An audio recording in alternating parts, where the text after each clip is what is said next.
Hello, everybody, and welcome to another great episode of the Gridiron Glory podcast. Tad and Will here covering all 32 NFL teams. And here we're here to bring you the Green Bay Packers and the Los Angeles Rams. The Green Bay Packers ended up winning this game 24-19 on the road against their NFC counterparts. Jordan Love, 15 of 26, two touchdowns and interception. And boy, did the Packers look like they really got things rolling. And I mean, the Green Bay Packers, who are a winning record football team of 3-2, they have a winning record. They won this game, and they're the Green Bay Packers. And yes, I'm specifically saying these things because my co-host Tad is a Minnesota Vikings fan. So I personally don't have any emotional feelings towards the Packers, but um and neither does Tad. I'm just kidding, he does. But still, nonetheless, the Packers went out here and won this game. And Matthew Stafford also 29 of 45, a touchdown and interception. Both offensive lines probably played a really good football game in protecting the quarterback in this game because you saw really good quarterback play on both ends in this game.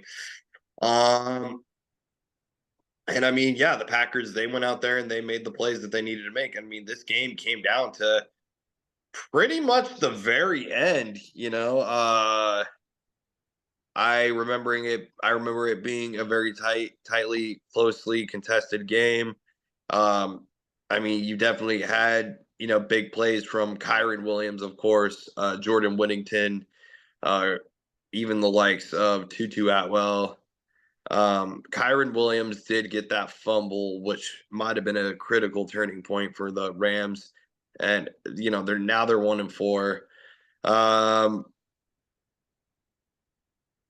the Packers defense, definitely came out here and they made some big plays, including, guys like Kelshawn Nixon, uh, Quay Walker.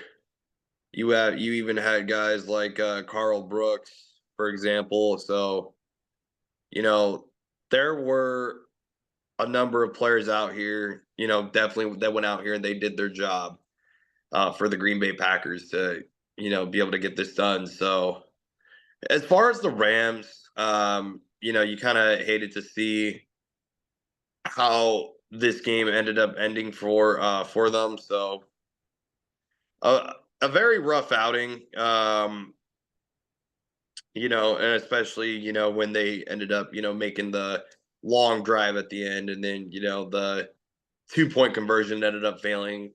It was a pretty heartbreaking moment there for Rams fans, a win that they really needed at home. So, and then I mean, also I want to go ahead and give a shout out to Kraft as well for the Packers. I mean, getting the two touchdowns. So Tucker Kraft. And yeah, I want to personally go in and get your take on Tucker Kraft's performance in this game, and also if you had any other final thoughts or takes on this matchup.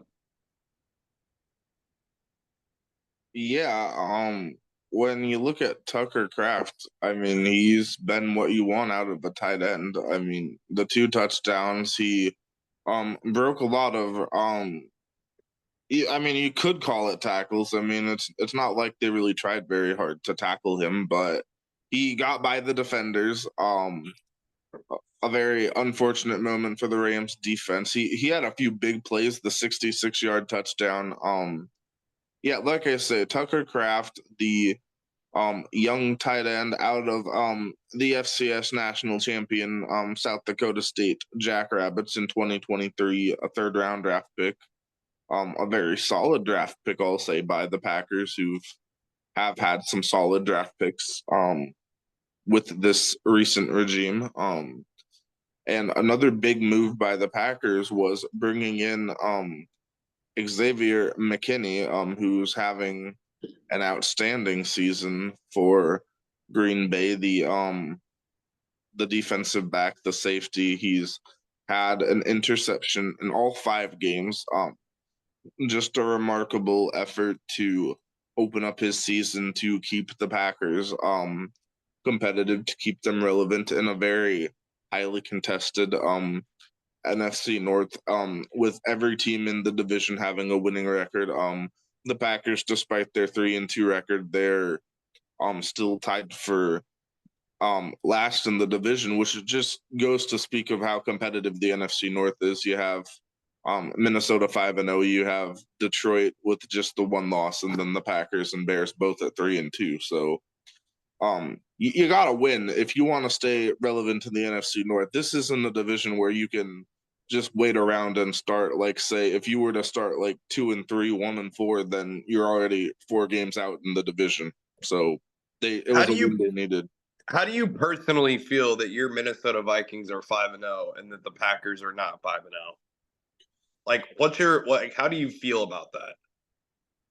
I mean, the fact of the matter is, I mean, when Minnesota won at Green Bay, if that game would have went the other way, it would be both teams at 4-1. So, I mean, Hmm. that is really the determining factor. I mean, it was the head-to-head win that has the Vikings ahead of the Packers. And then, I mean, the Packers, they'll have their chance to come into Minnesota and get revenge, and we'll see how that goes. But I mean, the Packers, we know what the Packers are. They're always a competitive football team. They go out, they do what they can to win games.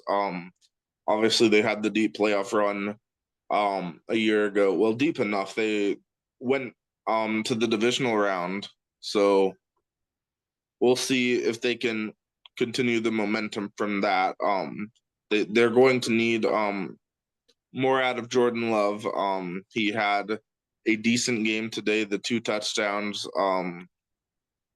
Also the back-breaking interception returned for a touchdown. So you want to limit situations like that where that was just poor decision making, and he'll have to grow from that. But he had a really solid drives to put the game away to give the Packers the lead to do what he can to put the Packers in position to win another football game, which they did.